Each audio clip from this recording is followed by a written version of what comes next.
నమస్కారం గంటారావానికి స్వాగతం. ముందుగా ప్రధానాంశాలు. మెరుపు వరదలకు శవాల దిబ్బలా మారిన నేపాల్. 547 మంది మృతి, మరో 977 మంది గల్లంతు.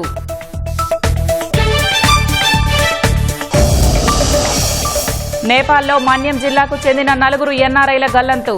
మానస సరోవర్ యాత్రకు వెళ్లి వరదల్లో చిక్కుకున్న బాధితులు.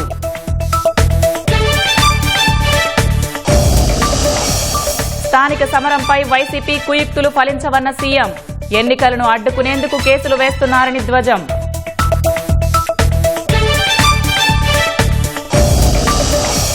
డీఎస్సీ ఆరోపణలపై చర్చకు సిద్ధమని లోకేష్ పునరుద్ఘాటన. పులివెందులైనా వస్తానని వైసీపీకి సవాల్.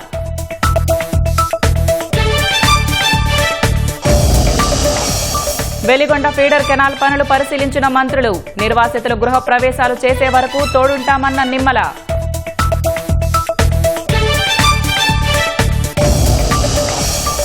భారత అమ్ముల పొదిలోకి అధునాతన జావెలిన్ క్షిపణులు. అమెరికా నుంచి కొనుగోలు చేసేందుకు ప్రణాళికలు.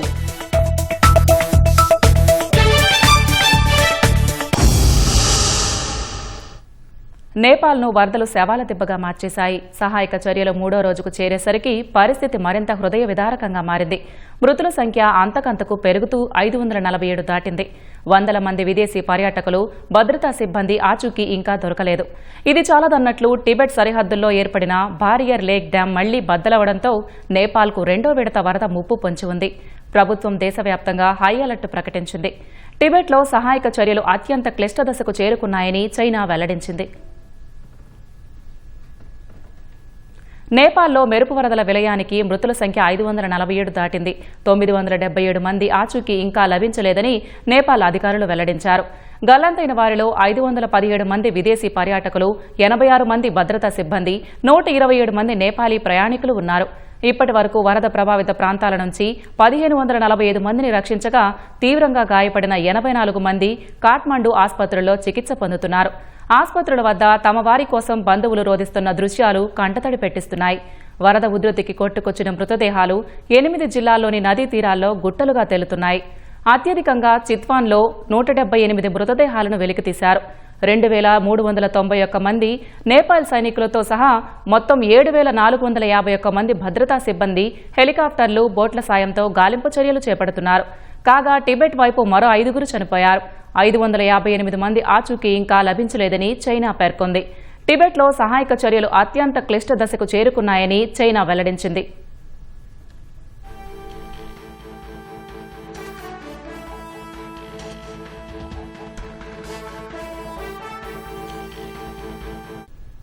నేపాల్ను మరో జలగండం భయపెడుతోంది. టిబెట్ సరిహద్దులోని చోచెన్కోలా, పురిపుత్సాంగ్పో నదుల సంగమం వద్ద ఏర్పడ్డ బారియర్ లేక్ నుంచి నీరు లీక్ అవుతోందని చైనా, నేపాల్ వెల్లడించాయి. వరదలు ముంచెత్తిన ప్రాంతంలోనే మళ్లీ బురదతో కూడిన నీటి మట్టం అమాంతం పెరుగుతోందని నేపాల్ జాతీయ విపత్తు నిర్వహణ సంస్థ హెచ్చరిక జారీ చేసింది. బోటేకోషి, త్రిశూలి నదీ ప్రాంతాల ప్రజలు, సహాయక చర్యల్లో పాల్గొంటున్న రెస్క్యూ బృందాలు తక్షణమే సురక్షిత ప్రాంతాలకు తరలి వెళ్లాలని ఆదేశించింది. అటు చైనా కూడా ఈ బారియర్ లేక్ ముప్పుపై లెవెల్ 4 అత్యవసర హెచ్చరిక జారీ చేసింది. సరస్సు కట్ట తెగడంతో వెనక్కి వెళ్లిన సహాయక సిబ్బంది కొన్ని గంటల తర్వాత తిరిగి రెస్క్యూ చర్యలను ప్రారంభించాయి.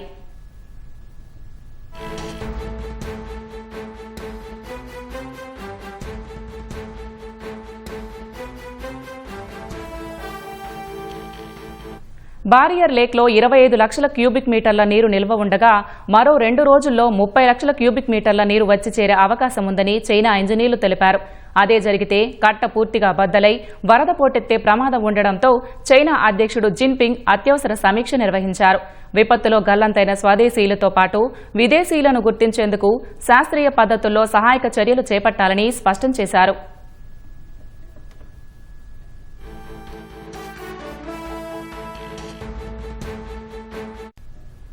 భారీ వరదలతో సర్వం కోల్పోయిన ప్రజలను ఆదుకునేందుకు నేపాల్ మంత్రులందరూ తమ 1 నెల వేతనాన్ని ప్రధాని సహాయ నిధికి అందజేయనున్నట్లు నేపాల్ కేబినెట్ ప్రకటించింది.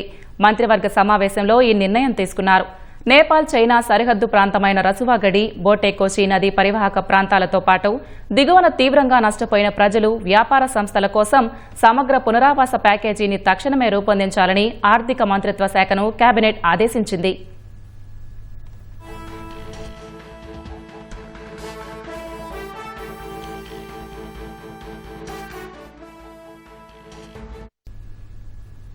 నేపాల్లోని రసువా జిల్లా త్రిశూలి 3A జల విద్యుత్ ప్రాజెక్టు వద్ద ఆకస్మిక వరదలు ముంచెత్తడంతో సొరంగంలో చిక్కుకున్న 350 మందిని సైన్యం కాపాడింది. ప్రాణాలతో బయటపడిన వారిలో 63 మంది భారతీయులు ఉన్నారు. ఇంకా 100 మందికి పైగా కార్మికులు ఆ టన్నెల్లోనే చిక్కుకున్నట్లు అధికారులు చెబుతున్నారు. నేపాల్ ఉత్తర సరిహద్దు ప్రాంతంలో ఆకస్మిక వరదలు తీవ్ర నష్టాన్ని మిగిల్చాయి. రోడ్లు, వంతెనలతో పాటు జల విద్యుత్ కేంద్రాలు పూర్తిగా ధ్వంసమయ్యాయి. రసువా జిల్లాలోని త్రిశూలి 3A హైడ్రో పవర్ ప్రాజెక్టులోకి వరద నీరు భారీగా చేరడంతో వందలాది మంది కార్మికులు సొరంగంలోనే చిక్కుకుపోయారు. సమాచారం అందుకున్న నేపాల్ సైన్యం వెంటనే రంగంలోకి దిగింది. ప్రతికూల వాతావరణం, ఉధృతంగా ప్రవహిస్తున్న వరద నీటిని లెక్క చేయకుండా అత్యంత సాహసోపేతంగా 350 మందిని రక్షించింది. సురక్షితంగా బయటపడిన వారిలో 63 మంది భారతీయ కార్మికులు కూడా ఉన్నారు. హెలికాప్టర్ల ద్వారా సైనికులు కిందకు దిగి బురదతో నిండిన మార్గాల గుండా సొరంగం వద్దకు చేరుకుంటున్న వీడియోలను నేపాల్ PMO కార్యాలయం ఫేస్బుక్లో పోస్ట్ చేసింది.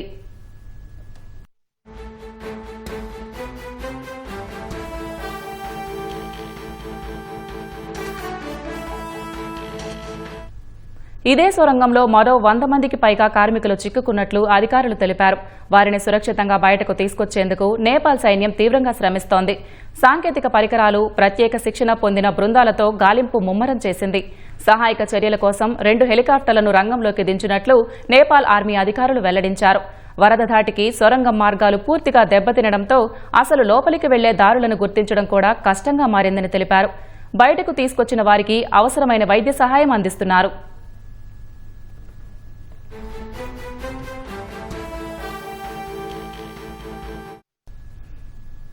నేపాల్లో మెరుపు వరదల విషాద ఛాయలు ఇప్పుడు భారత సరిహద్దులను దాటుతున్నాయి. నేపాల్ను ముంచెత్తిన జల విలయానికి బలైన వారి మృతదేహాలు ఇప్పుడు మన దేశంలోని నదుల్లోకి కొట్టుకొస్తున్నాయి. ఉత్తరప్రదేశ్లోని మహారాజ్గంజ్, బీహార్లోని వాల్మీకి నగర్ బ్యారేజ్ వద్ద ఇప్పటి వరకు 5 మృతదేహాలు లభ్యమయ్యాయి. నేపాల్లో ప్రకృతి సృష్టించిన వరద బీభత్సానికి బలైన వారి మృతదేహాలు గండక్ నది మీదుగా యూపీ, బీహార్ రాష్ట్రాలకు కొట్టుకొస్తున్నాయి. ఉత్తరప్రదేశ్లోని మహారాజ్గంజ్ జిల్లా పరిధిలో గండక్ నదిలో 4 గుర్తుతెలియని మృతదేహాలను సశస్త్ర సీమా బలగాలు వెలికితీశాయి. అవి తీవ్రంగా కుళ్లిపోయిన స్థితిలో ఉన్నాయని, వాటిని జిల్లా ఆసుపత్రి మార్చురీకి తరలించామని అధికారులు తెలిపారు. అటు బీహార్లోని వాల్మీకి నగర్ బ్యారేజ్ వద్ద కూడా మరో మృతదేహం లభ్యమైంది. ఈ మృతదేహాలు నేపాల్ వరదల్లో గల్లంతైన వారివేనా అన్నది నిర్ధారించేందుకు ఆ దేశ అధికారులతో నిరంతరం సంప్రదింపులు జరుపుతున్నట్లు భారత అధికారులు వెల్లడించారు. నేపాల్తో సరిహద్దును పంచుకుంటున్న యూపీలోని మహారాజ్గంజ్ సహా ఇతర జిల్లాల్లో యంత్రాంగం హై అలర్ట్ ప్రకటించింది. నదీ పరివాహక ప్రాంతాలు, లోతట్టు గ్రామాల ప్రజలు అప్రమత్తంగా ఉండాలని, నదుల వైపు వెళ్లొద్దని అధికారులు హెచ్చరించారు. రెవెన్యూ, పోలీస్, SSB, SDRF సిబ్బంది నిరంతరం నదీ తీర ప్రాంతాల్లో గస్తీ కాస్తున్నారు. అయితే ప్రస్తుతం గండక్ నదిలో నీటి ఉధృతి తగ్గడంతో వరద ముప్పు కొంతమేర తగ్గిందని, పరిస్థితులు సాధారణంగానే ఉన్నాయని అధికారులు తెలిపారు. నేపాల్, టిబెట్ సరిహద్దుల్లో ఉప్పెనలా విరుచుకుపడిన ఆకస్మిక వరదల్లో తెలుగు కుటుంబం గల్లంతైంది. పార్వతీపురం పట్టణానికి చెందిన సుభాష్ చంద్ర సాహుకు 3 కుమారులు. పెద్దరు కుమారుడైన 47 ఏళ్ల సంతోష్ కుమార్ సాహు తన భార్య సురభి, కుమారుడు స్పందన్, కుమార్తె సైనా సాహుతో కలిసి లండన్లో స్థిరపడ్డారు. ఇటీవల వారు అక్కడి నుంచి నేపాల్ మీదుగా మానస సరోవర్ యాత్రకు వెళ్లారు. మార్గ మధ్యలో ఓ వంతెనపై నుంచి వాహనంలో వెళుతుండగా ఒక్కసారిగా విరుచుకుపడిన వరద ముంచెత్తింది. వరదల్లో కుటుంబం మొత్తం గల్లంతైనట్లు నేపాల్ గైడ్ ద్వారా బంధువులకు సమాచారం అందింది. సంతోష్ తల్లిదండ్రులు ప్రస్తుతం దక్షిణాఫ్రికాలో 2వ కుమారుడు మురళీ సాహు వద్ద ఉంటున్నారు. దైవ చింతనతో యాత్రకు వెళ్లిన 4 ప్రకృతి విపత్తులో చిక్కుకోవడంతో తల్లిదండ్రులు, కుటుంబ సభ్యులు శోకం మిన్నంటింది. స్థానిక ఎన్నికలపై వైసీపీ కుయుక్తులు ఫలించవని ముఖ్యమంత్రి చంద్రబాబు స్పష్టం చేశారు. ఎన్నికలు జాప్యమైతే అధికార పార్టీకి నష్టం జరుగుతుందన్నది జగన్ దింపుడు కళ్లెం ఆశ మాత్రమేనని తేల్చి చెప్పారు. SIR తుది జాబితా ఎప్పుడు వచ్చినా రాష్ట్ర ఎన్నికల సంఘం స్వతంత్రంగా స్థానిక ఎన్నికల నోటిఫికేషన్ ఇవ్వొచ్చని సీఎం అభిప్రాయపడ్డారు. ప్రత్యక్ష పద్ధతిలో స్థానిక ఎన్నికలు జరిగితేనే రాజకీయ స్థిరత్వంతో పాటు ద్వితీయ శ్రేణి నాయకత్వం బలోపేతమవుతోందని వెల్లడించారు. బీసీలకు 34% రిజర్వేషన్లు చట్టపరమైన రక్షణ మాత్రమేనన్న చంద్రబాబు టీడీపీ ఎప్పుడూ అంతకంటే ఎక్కువ ప్రాధాన్యం ఇస్తోందని గుర్తు చేశారు. స్థానిక సంస్థల ఎన్నికలు జరగడం ఇష్టం లేకే గొడ్డలి పార్టీ అధ్యక్షుడు న్యాయస్థానాలను ఆశ్రయిస్తున్నారని సీఎం చంద్రబాబు విమర్శించారు. ఎన్నికలు వాయిదా పడితే ప్రభుత్వ వ్యతిరేకత పెరిగి అధికార పార్టీకి నష్టం జరుగుతుందన్న అంచనాలు కేవలం దింపుడు కళ్లెం ఆశలేనని విమర్శించారు. గొడ్డలి పార్టీ చేస్తున్న కుయుక్తులు ప్రజలకు ఇప్పటికే తెలుసని చంద్రబాబు అన్నారు. మంగళగిరిలోని ఎన్టీఆర్ భవన్లో ముఖ్యమంత్రి చంద్రబాబు మీడియా ప్రతినిధులతో వివిధ అంశాలపై ఇష్టాగోష్ఠి చర్చించారు. బీసీలకు రాజకీయ అధికారం కల్పించిన ఘనత టీడీపీకే దక్కుతుందని స్పష్టం చేశారు. 34% బీసీ రిజర్వేషన్లు కల్పించడం చట్టపరమైన రక్షణ కల్పించే ప్రయత్నమేనని తెలిపారు. వాస్తవానికి అన్ని ఎన్నికల్లోనూ టీడీపీ బీసీలకు 34% మించి స్థానాలు కేటాయిస్తూ వస్తోందని గుర్తు చేశారు. పట్టణ స్థానిక సంస్థల ఎన్నికలు ప్రత్యక్ష పద్ధతిలో జరగడమే మేలని సీఎం తెలిపారు. మేయర్ లేదా చైర్మన్ను ప్రజలు నేరుగా ఎన్నుకోవడం వల్ల మరింత మెరుగైన సేవలు అందుతాయని చెప్పారు. ఎమ్మెల్యేలు, మేయర్లు, చైర్మన్లు సమన్వయంతో పనిచేసే అవకాశం ఉంటుందని, మరో పవర్ సెంటర్ ఏర్పడుతుందన్న భావన సరికాదన్నారు.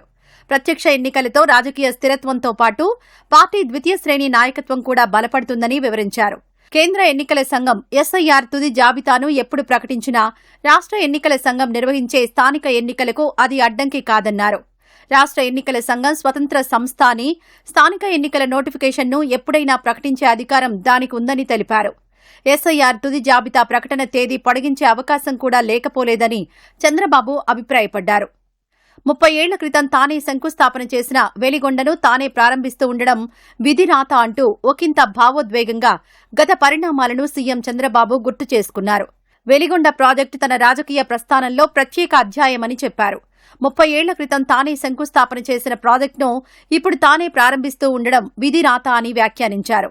ఉమ్మడి ప్రకాశం జిల్లాకిచ్చిన హామీ మేరకు మార్కాపురం జిల్లా ఏర్పాటు చేయడంతో పాటు వెలిగొండ తొలి దశను పూర్తి చేశామని తెలిపారు. వెలిగొండ ప్రాంతాన్ని హార్టికల్చర్ హబ్గా అభివృద్ది చేశామని, ప్రజలకు ఇచ్చిన మాట నిలబెట్టుకుంటే వారి నుంచి సహజంగానే సానుకూల స్పందన వస్తుందని చంద్రబాబు చెప్పారు. పోలవరం నీళ్లకు సెప్టెంబర్ 2న అనకాపల్లిలో జలహారతి ఇస్తున్నట్లు చంద్రబాబు తెలిపారు. పోలవరం ఎడమ కాలువ ద్వారా తొలిదశ నీటిని అనకాపల్లి వరకు తీసుకువెళ్లి వచ్చే ఏడాది విశాఖపట్నం వరకు పోలవరం జలాలను తరలిస్తామని సీఎం చెప్పారు. పోలవరం ప్రాజెక్టును కూడా వచ్చే ఏడాది ప్రారంభిస్తామని పునరుద్ఘాటించారు. ఒంగోలు మున్సిపాలిటీ 150 వసంతాల వేడుకల్లో మంత్రి లోకేష్ పాల్గొన్నారు. ఈ సందర్భంగా ఒంగోలు జాతి ఎద్దు కీర్తి తెలియజేసేలా ఏర్పాటు చేసిన విగ్రహాన్ని ఆయన ఆవిష్కరించారు. అనంతరం నగర ప్రజల తాగునీటి సమస్యను శాశ్వత పరిష్కారం చూపేందుకు రంగారాయుడు చెరువులో అమృత్ 2.0 ప్రాజెక్టును మంత్రి లోకేష్ ప్రారంభించారు. ఒంగోలు ప్రజలకు 24 గంటల పాటు తాగునీటి సరఫరా అందేలా 424.42 కోట్ల రూపాయలతో ప్రభుత్వం ఈ ప్రాజెక్టును చేపట్టింది. ఒంగోలు నగరంలో 51,340 హౌస్ సర్వీస్ కనెక్షన్లతో ప్రతి ఇంటికి తాగునీరు ఇచ్చేలా ప్రణాళిక చేశారు.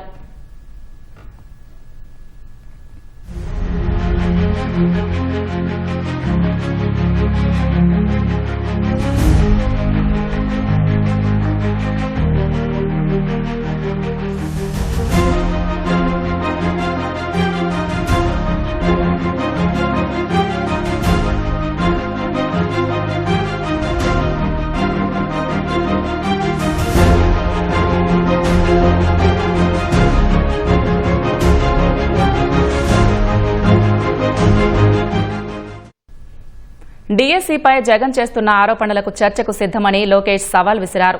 టైం, డేట్ ఫిక్స్ చేస్తే పులివెందులకైనా తాడేపల్లికి కొంపకైనా వస్తానని ఛాలెంజ్ చేశారు. ఈ ఏడాది వచ్చే 2 ఏళ్లు కూడా డీఎస్సీ వేస్తాం, లోకేష్ను ఎవరూ ఆపలేరన్నారు. ఒంగోలులో తెలుగుదేశం ముఖ్య కార్యకర్తల సమావేశంలో పాల్గొన్న లోకేష్ జగన్పై తీవ్ర స్థాయిలో విరుచుకుపడ్డారు. త్వరలో స్థానిక సంస్థల ఎన్నికలు ఉన్నాయని, కార్యకర్తలు సిద్ధంగా ఉండాలని సూచించారు. కూటమి మరో 3 సార్లు అధికారంలోకి వస్తేనే రాష్ట్రాభివృద్ధి ఆగదన్నారు. ఒంగోలులో పోతురాజు కాలువ బాగు చేసే బాధ్యత తీసుకుంటానని హామీ ఇచ్చారు. వైసీపీ హయాంలో ఒంగోలు అభివృద్ధి పడకేసిందన్నారు. దామచర్ల జనార్దన్ వచ్చాక ఒంగోలు రూపురేఖలు మారాయన్నారు. గొడ్డలి పార్టీ అధికారంలో ఉన్నప్పుడు ఒక్క ప్రాజెక్టు నిర్మించలేదని, కూటమి ప్రభుత్వంలో కోట్ల రూపాయలు కేటాయించి 31న వెలిగొండ ప్రాజెక్టు ప్రారంభిస్తున్నామన్నారు. అమృత్ పథకం ద్వారా ఒంగోలులో తాగునీటి సమస్యకు శాశ్వత పరిష్కారం లభిస్తుందన్నారు. వైసీపీ హయాంలో అన్యాయంగా టీడీపీ కార్యకర్తలపై దొంగ కేసులు పెట్టారని, అలాంటి వారు తన వద్దకు రావాలని వాటిని మాఫీ చేయిస్తామన్నారు. టీడీపీ ఇంటింటి కార్యక్రమం విజయవంతం చేసినందుకు కార్యకర్తలను అభినందించారు. ముఖ్యమంత్రి చంద్రబాబు చేతుల మీదుగా ఈ నెల 31న జాతికి అంకితం కాబోతున్న వెలిగొండ ప్రాజెక్టు పనులను మంత్రులు నిమ్మల రామానాయుడు, డోలా శ్రీ బాల వీరాంజనేయ స్వామి, గొట్టిపాటి రవి పరిశీలించారు. ప్రాజెక్టులో కీలకమైన వెలిగొండ 2 టన్నళ్ల వద్దకు వెళ్లారు.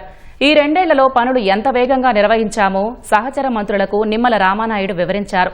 ఆ తర్వాత టన్నెళ్ల ద్వారా కృష్ణా జలాలను కరువు సీమకు తరలించే ఫీడర్ కెనాల్ను పరిశీలించారు. 2.5 ఏళ్లలో సుమారు 500 కోట్ల రూపాయల వ్యయంతో ఫీడర్ కెనాల్ను అత్యంత నాణ్యతా ప్రమాణాలతో నిర్మించారు. ప్రాజెక్టు ప్రారంభోత్సవ ఏర్పాట్లు, ముఖ్యమంత్రి నిర్వహించబోయే జలహారతి కార్యక్రమం, బహిరంగ సభా స్థలాన్ని మంత్రి అధికారులతో కలిసి పరిశీలించారు. నిర్వాసితులకు 40 రోజుల్లో 740 కోట్లు చెల్లించామని మంత్రి నిమ్మల తెలిపారు. నిర్వాసితులకు నెలపాటు నిత్యావసరాలు అందజేయాలని సీఎం ఆదేశించారని చెప్పారు. నిర్వాసితులకు సీఎం చంద్రబాబు న్యాయం చేసినట్లు ఏ సీఎం చేసి ఉండరని నిమ్మల రామానాయుడు అన్నారు. చేయడంతో పాటుగా ఈ 2 ఏళ్లలోనే 2250 కోట్ల రూపాయలు ఖర్చు చేసి క్లిష్టమైనటువంటి పనులు పూర్తి చేయడమే కాక పర్టికులర్గా నిర్వాసితులకి ఈవేళ ఒక తీపి కబురు చంద్రబాబు నాయుడు గారు అందించడం. ఎందుకంటే ఏ ప్రాజెక్టులోనూ లేనటువంటి విధంగా దేశంలో కూడా ఎక్కడా ఏ నిర్వాసితుడికి ఇవ్వనటువంటి ప్యాకేజీని ఈవేళ చంద్రబాబు నాయుడు గారు వెలిగొండ నిర్వాసితులకు ప్రకటించడం. ఈవేళ వెలిగొండ జలాల వల్ల లబ్ధి పొందేటువంటి ప్రజల కంటే ఒక మెట్టు పైన ఈవేళ నిర్వాసితులు ఉండాలనేటువంటి ఆలోచన. అందుకే వాళ్ళకి పసుపు, కుంకుమ, చీర, గాజులు మహిళలకు అందించడంతో పాటు ఒక నెల రోజులు నిత్యావసర సరుకులు, ఒక నెల రోజులు పశువులుంటే వాళ్ళకి దానా, ఇట్లా అన్ని రకాలుగా కూడా ఈవేళ నిర్వాసితులకు కూడా న్యాయం ఈరోజు ఈ ప్రభుత్వం చేస్తుంది. ఆ రోజు భూమి పూజ చేసి ఫౌండేషన్ వేశారు. దీనికి కావాల్సినటువంటి ఎన్విరాన్మెంట్ క్లియరెన్స్, అదేవిధంగా ఫారెస్ట్ క్లియరెన్స్ కూడా తీసుకొని రావడం జరిగింది. ఎవరైతే 30 ఏళ్ల నాడు ఫౌండేషన్ వేశారో ఈరోజు వారి చేతుల మీదగానే నీళ్ళని ఇవ్వడం అనేది చాలా గొప్ప విషయం. ఈ ప్రాంత ప్రజలు గౌరవ ముఖ్యమంత్రి గారి యొక్క చిత్తశుద్ధిని గౌరవిస్తామని. ఉద్యోగుల సమస్యలు పరిష్కరించాలని కోరుతూ ఏపీ జేఏసీ అమరావతి ఉద్యమానికి సమాయత్తమైంది. ఈ నెల 31 నుంచి 3 దశల్లో ఉద్యమాన్ని నిర్వహిస్తున్నట్లు ఏపీ జేఏసీ అమరావతి అధ్యక్షుడు బొప్పరాజు వెంకటేశ్వర్లు ప్రకటించారు. విజయవాడలోని మాకినేని బసవపున్నయ్య ఆడిటోరియంలో ఏపీ జేఏసీ అమరావతి రాష్ట్ర సదస్సు నిర్వహించింది. ఉద్యోగుల డీఏలు, పీఆర్సీ బకాయిలు చెల్లించాలని, సీపీఎస్ రద్దు చేయాలని, ఈహెచ్ఎస్ హెల్త్ కార్డుల సమస్యలు పరిష్కరించాలని డిమాండ్ చేశారు. మొదటి దశ ఉద్యమం ఏపీజేఎస్ అమరావతి ఉద్యమ కార్యాచరణ నోటీసుని ఈ రోజే రాష్ట్ర ప్రభుత్వ ప్రధాన కార్యదర్శికి అందజేయబడుతుందని ఈ సందర్భంగా ప్రకటిస్తా ఉన్నాం. 1వ తారీఖు నుంచే సీఎం సార్ మా డబ్బులు మాకివ్వండి అని ఫోటోను ప్రతి ఒక్కరు రాష్ట్రంలో ఉద్యోగి, ఉపాధ్యాయుడు, పెన్షనర్లు డీపీగా పెట్టుకోవాలని చెప్పి వాట్సాప్లో పిలుపునిస్తా ఉన్నాం. 11వ తేదీన రౌండ్ టేబుల్ సమావేశాలు అన్ని జిల్లాల్లో జరగాలి. అది మొదటి ఉద్యమం. 2వ దశ ఉద్యమం 15 నుంచి మొదలవుతుంది. 15 నుంచి 26వ తారీఖు దాకా పని వేళల్లో మాత్రమే పనిచేస్తాం.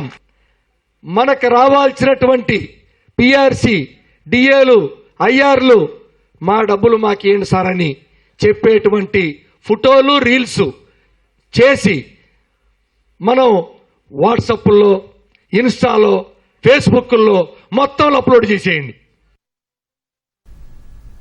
కోనసీమ ఓడలరేవు సముద్ర తీరం నుంచి వేటకు వెళ్లి బంగాల్ తీరంలో సురక్షితంగా బయటపడ్డ మత్స్యకారులు స్వగ్రామం చేరుకున్నారు. కుటుంబ సభ్యులను కలుసుకుని భావోద్వేగానికి గురయ్యారు.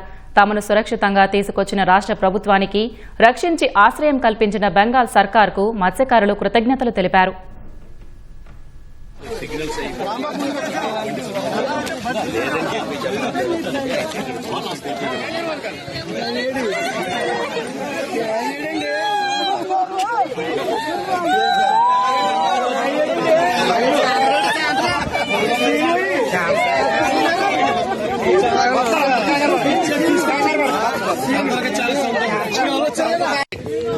ముందు వచ్చారన్నా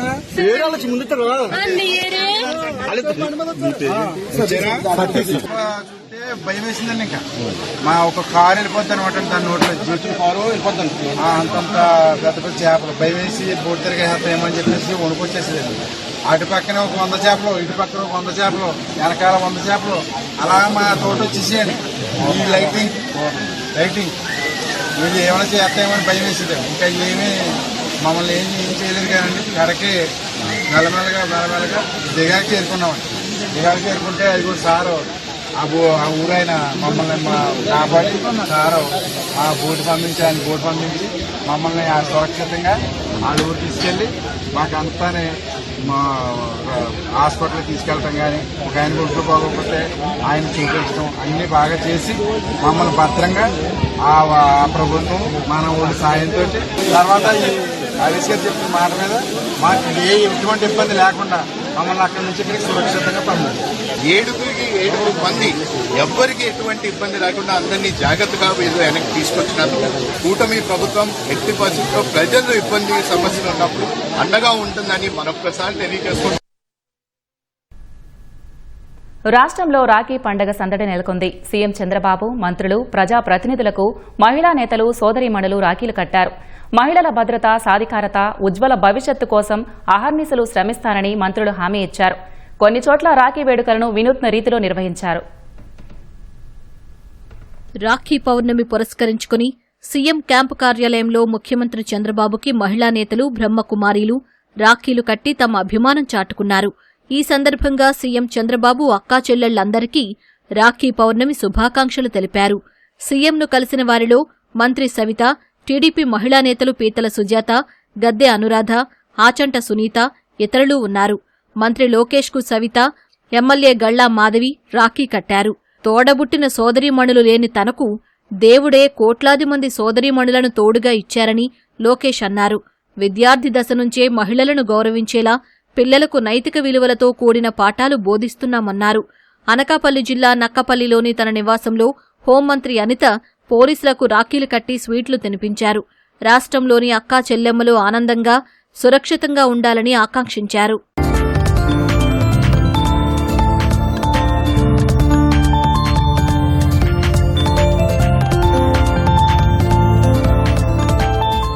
రక్షాబంధన్ సందర్భంగా మంత్రి అనగాని సత్యప్రసాద్కు సోదరీమణులు రాఖీలు కట్టారు. అక్కా చెల్లెళ్ల ప్రేమ తనకు కొండంత బలం, సంతోషాన్ని ఇస్తుందన్నారు. కాకినాడ జిల్లాకు చెందిన జంజీతో ఎంపీ సానా సతీష్ బాబు రాఖీ వేడుకలు నిర్వహించారు. కొప్పవరం టీడీపీ కార్యాలయంలో జంజీ విద్యార్థినులు సతీష్కు రాఖీ కట్టారు. వారితో కలిసి బ్రేక్ఫాస్ట్ చేశారు. పశ్చిమ గోదావరి జిల్లా తణుకు ఎమ్మెల్యే ఆరిమిల్లి రాధాకృష్ణకు నియోజకవర్గ నలుమూలల నుంచి వచ్చిన మహిళలు రాఖీలు కట్టారు. కృష్ణా జిల్లా అవనిగడ్డలో ఎమ్మెల్యే మండలి బుద్ధప్రసాద్ తన ఇంట్లో రాఖీ వేడుకలు నిర్వహించారు. రాఖీలు కట్టిన మహిళలకు మిఠాయిలు పంచిపెట్టి ఆశీస్సులు అందించారు. విజయనగరంలోని విజ్ఞాన భారతి పాఠశాల విద్యార్థినులు జిల్లా కలెక్టర్ రాంసుందర్ రెడ్డికి రాఖీలు కట్టి శుభాకాంక్షలు తెలిపారు. పశ్చిమ గోదావరి జిల్లా తణుకు మాంటిస్సోరీ పాఠశాలలో రాఖీ వేడుకలను వినూత్న రీతిలో నిర్వహించారు. విద్యార్థులందరినీ ఒక్కచోటకు చేర్చి రాఖీ వేడుకలు జరిపారు. 200 మందికి పైగా విద్యార్థులతో ఏర్పాటు చేసిన రాఖీ ఆకారం అద్భుతంగా ఆకట్టుకుంది. కోనసీమ జిల్లా పాసర్లపూడిలో ఓ దుకాణంలో కొబ్బరి చిప్పలతో చేసిన రాఖీలు అబ్బురపరుస్తున్నాయి. పర్యావరణ హితంగా శ్రీకృష్ణుడు, ఓంకారం, అన్నదమ్ముల అనుబంధాన్ని చాటే బొమ్మలు ఉన్న రాఖీలు ప్రత్యేక ఆకర్షణగా నిలుస్తున్నాయి. శ్రీకాకుళం జిల్లా పలాస మండలం రామకృష్ణపురం శ్రీ సత్యసాయి విద్యావిహార్లో రాఖీ ఆకారంలో విద్యార్థులు సందడి చేశారు. యుద్ధభూమిలో శత్రువుల ట్యాంకులను తునాతునకలు చేసే అత్యాధునిక జావెలిన్ యాంటీ ట్యాంక్ క్షిపణి వ్యవస్థను కొనుగోలు చేసేందుకు కేంద్రం ప్రణాళికలు సిద్ధం చేస్తోంది. భారత్లోని అమెరికా రాయబారి సెర్గియో గోర్ ఇందుకు సంబంధించి ఎక్స్లో పోస్టు పెట్టారు. 2026 షాంగ్రీలా డైలాగ్ సదస్సులో అమెరికా రక్షణ మంత్రి పీట్ హెగ్సెత్ ఈ క్షిపణుల కొనుగోలు ఒప్పందాన్ని ప్రస్తావించారని ఆయన గుర్తు చేశారు. ఈ నిర్ణయం అమెరికా భారత్ రక్షణ సంబంధాల్లో కీలక ముందడుగు అని సెర్గియో గోర్ కొనియాడారు. కొనుగోలు చేయడమే కాకుండా భవిష్యత్తులో ఈ అత్యాధునిక క్షిపణులను 2 దేశాలు కలిసి సంయుక్తంగా ఉత్పత్తి చేయడానికి ఈ ఒప్పందం మార్గం సుగమం చేస్తుందన్నారు. ఫైర్ అండ్ ఫర్గెట్ టెక్నాలజీతో పనిచేసే ఈ జావెలిన్ క్షిపణులు భారత సైన్యానికి చేరితే సరిహద్దుల్లో మన రక్షణ వ్యవస్థ మరింత పటిష్టం కానుంది.